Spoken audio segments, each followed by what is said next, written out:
Hi everyone, welcome back to my channel. I am Sanya, and in today's video I wanted to cover about the asanas and pranayam, which are the next steps according to Yoga Sutras of Patanjali.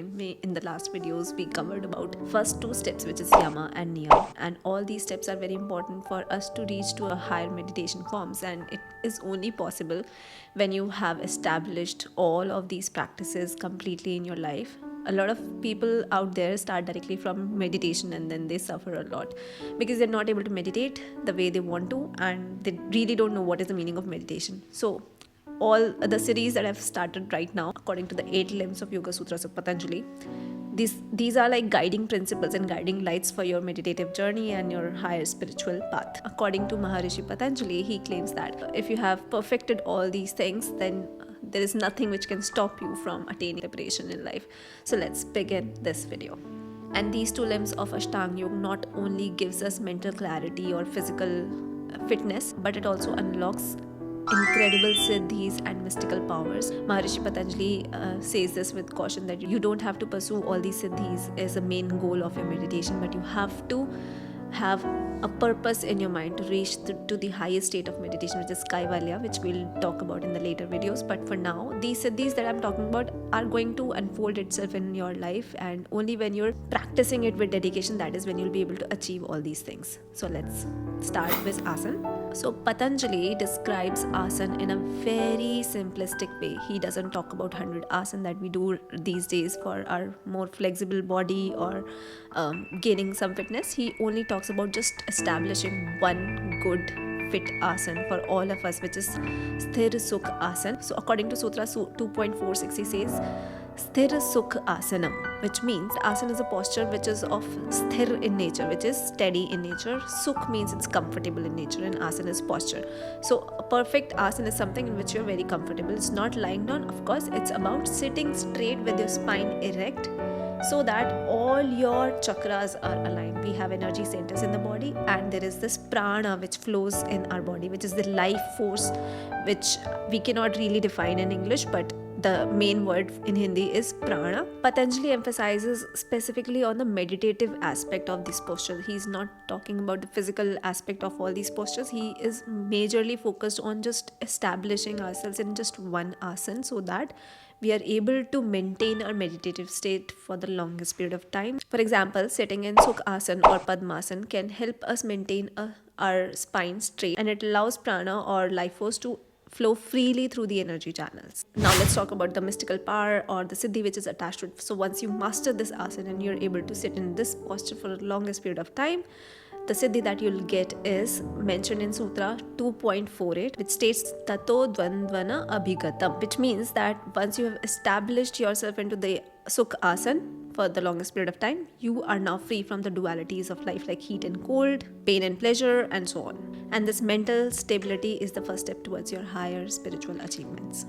Now let's dive into pranayam. When it comes to meditating, the only pranayam which Maharishi Patanjali is describing in his Yoga Sutra is just 4 things that you have to do, which is being discussed in the Sutra 2.49, and he states Tasmin Sati Swasa Prasvasyor Gati Vichedam Pranayamam.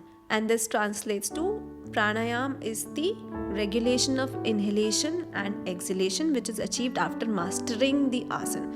So yam, niyam, asana, and then comes pranayam. So once you have mastered all these things and then you're performing pranayam, it means now is when it's going to give you a lot of benefits. So Maharishi Patanjali states that pranayam is about controlling your breath to calm your mind and enhance your pranic energy. And he talks only about 4 things, which is Purak, Rechak, Antarkumbhak, and Bahya Kumbhak.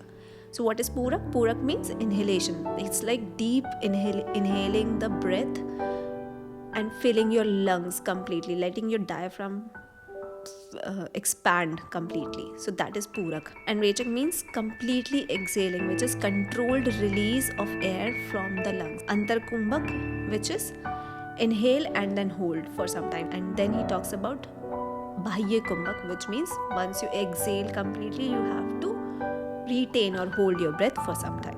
So only these are the things that he's talking about in pranayam. He's not talking about anulom vilom. He's not talking about any other kind of exercise that you do like kapal bhati or whatever.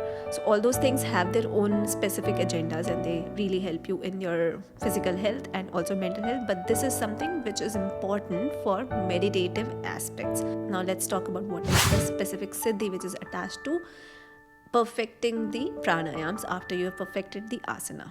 So in 2.52, Maharshi Patanjali states, it means by mastering pranayam, the veil which is covering the inner light is kind of removed and you're able to shine through your inner light. You're able to experience some sort of a bliss. So whenever you do pranayam, when you're inhaling and then taking a pause and then exhaling and then taking a pause, you need to try to do this experiment for several days and then you'll experience some sort of a bliss in life. It means there is a veil that was covering your inner light which is now being removed with the help of pranayama. And this also leads to a heightened awareness and clarity. And let's talk about the beautiful part here. If we are combining these two things, like when you're sitting in that Sukh Asana and you're also practicing this inhale, pause, exhale, pause for a certain period of time, that is when you're able to see a harmony which is established between your body, mind and breath. And this is something that has to be experienced and can come only when you do this practice regularly. Just dedicate one space in your house and one particular time in your house and start practicing it. You will start to experience some sort of a bliss in life just by practicing this little activity. So how do you go about it? Just whenever you get up in the morning, sit in a particular space after having a glass of water maybe. Try to practice deep inhalation, hold your breath for some time and then deep exhalation. You can also do counts because counting is quite essential. That's what I've figured out when we are meditating. So when you're inhaling, count for 4, pause for 1 and then count for 4 and exhale.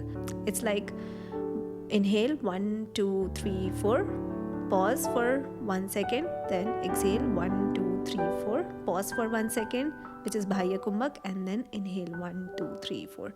So when you keep repeating this exercise, you will be able to establish a lot of pran within yourself, which is pranic energy, and then you'll be able to see that there is something which was there existing already inside your body, which has started to show itself, which you'll not be able to explain initially, but with time, with practice, you will be able to feel it in your practice, and that will prepare your body and mind and your breath for the next stages of meditation, which we'll talk about later.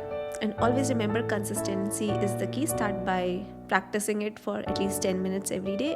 That is when you'll be able to see some difference in your life. So that's all for today's video and I'll see you next week.